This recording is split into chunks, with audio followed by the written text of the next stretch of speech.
Welcome back, guys, to another video.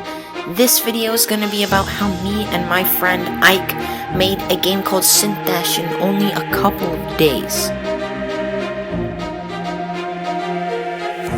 So, unfortunately, I had to pause development on my game Snow and also my game Delta Point because they just weren't as fun as the new ideas I had.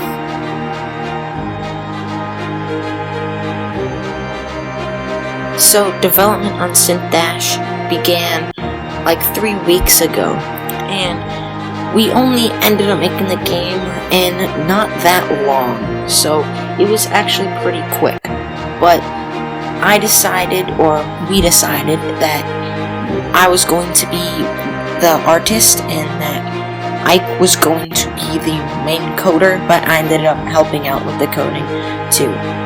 So I originally wanted to make a synth type of feel, so you can see me starting with a color palette, but eventually I changed over to what I thought was best, and so I ended up with this glowy look that I actually really liked, and I put it into the game and it looked really good. And we used GitHub to collaborate, and GitHub worked really nice, but at the beginning it was kind of a rough start, but eventually we got it going and it was really nice. So here you can see this is the first version of actually putting most of the art into the game.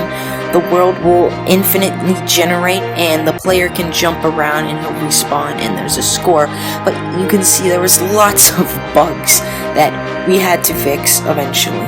Here you can see this is the first version of Synth Dash. It has a score and a high score, and the world is infinitely generating, and there is spikes that you can die on, and a really cool death effect that I actually really liked. But after that, we moved on to version 2.0, which it changed the level generation a bit, and it was not as fun, sadly, so we had to do something about that. But there were bounce pads added, so that was kind of fun.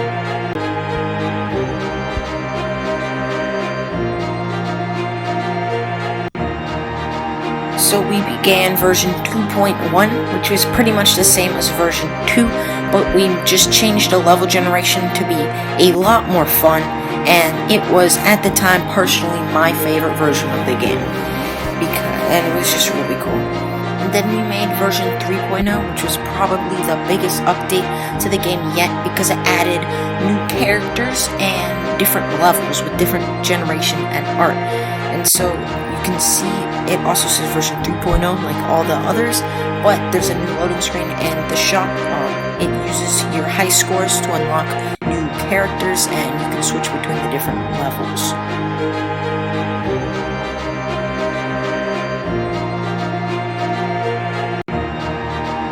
In the level select screen, you unlock levels by getting a certain high score in that level, so you need to do well enough in a level. So this is the level 1. It has no bounce pads to start off with, and it is fairly easy, although that's saying as I've played the game multiple times. And this is level 2. It has new art, and there's also a pause button that does pause the game successfully, which was a big addition to the game too. Level 2 also has bounce pads added too.